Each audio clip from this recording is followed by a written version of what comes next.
Hello everyone, welcome back to a brand new episode of ours where we'll be discussing about apple cider vinegar and its relation to weight loss and other related aspects to it. So first we are going to be learning what apple cider vinegar is, how it got popular and how it started selling off as a weight loss supplement. And last but not the least, is that claim true at all? What's the science behind it? What's the reason behind it? And whether you can actually get some results using apple cider vinegar for weight loss. So without further delay guys, let's dive down straight into the details. So first and foremost guys, let's understand what apple cider vinegar is about. So apple cider vinegar is usually made by crushing apples and making it into a juice and then adding yeast to that juice to ferment it, and from there that alcohol that you get from the fermentation, adding bacteria to that alcohol to make it acetic acid, which is in essentially vinegar. So it's basically apple vinegar. That's where the name comes from, apple cider vinegar. So now the thing is, I'm very sure all of you are aware, this is a billion-dollar industry, multi-billion-dollar industry rather. This apple cider vinegar is usually marketed as a supplement for weight loss. Now here lies the main crux of the problem. Apple cider vinegar, right out of the bat, it's healthy for a lot of different purposes, but specifically when it comes to weight loss, I'll give you the reason why this got so popular among a lot of celebrity trainers as well as a lot of people who are essentially not evidence-based. And here is the main reason why. The main study that they bank on is a study that was done by Japanese researchers on 175 Japanese individuals and obese individuals, where they were divided into 3 separate groups. Now, one group was a placebo group, which meant they were not given any apple cider vinegar realistically. Another 2 groups were people who were given 15 ml of apple cider vinegar, another 30 ml of apple cider vinegar per day for a period of 12 weeks. So what they noticed is after the end of 12 weeks, the groups which were fed apple cider vinegar had lost some amount of weight.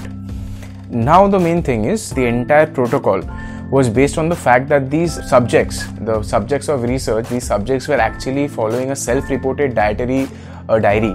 So they were practically coming to the researchers and telling what they were eating by themselves, which as we know in research field is a highly inaccurate thing to base your calculations on. So essentially they were not monitored when what they were eating by the researchers. They were self-reporting it, and the honesty and the accuracy can vary highly. So it was also noticed that the group that was given the highest dosage of apple cider vinegar at the end of 12 weeks had only about a 2 kg loss in their weight in a span of 12 weeks, which is substantial in no form or factor, which is very insignificant in the grand scheme of things. More alarmingly, once they got through with the study, in about as early as 4 weeks, the guys, as you would expect, gained back the weight and just went back to square one.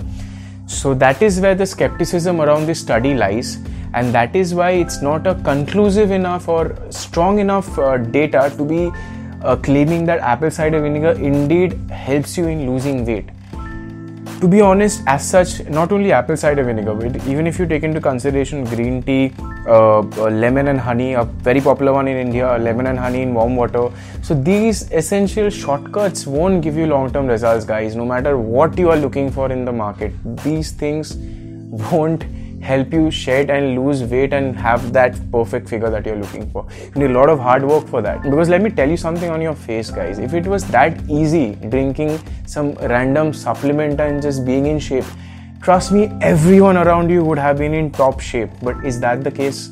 It's not, and it never will be. And that is the main problem with this myth that lies around these subjects. So guys, let us now get to the part about who apple cider vinegar might actually benefit. So it has been found out after meta-analysis in 2017 comparing 11 separate studies that if taken apple cider vinegar on a regular basis, it might actually help you in reducing your blood sugar as well as controlling your insulin. It had been observed if you have essentially type 2 diabetes where your cells are not that receptive, you might benefit from apple cider vinegar. That too when you're combining it with something that is a complex carbohydrate in nature, which would reduce your glycemic load anyway.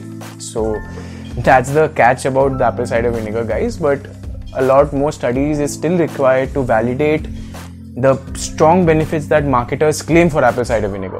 So it's not a win-win situation for it, but it's not a complete useless of a product also. So definitely there are benefits, and I would suggest anyone who wants to take it can take it, but do not take it for weight loss purposes. So guys, now hopefully you understand better as to how apple cider vinegar works and what can it be actually used for. So feel free to share this video with your friends and family and actually educate them about how to use apple cider vinegar and what to use it for. So having said that guys, this is your coach Promit Chom signing off for the week, and see you all again next week with another cool video.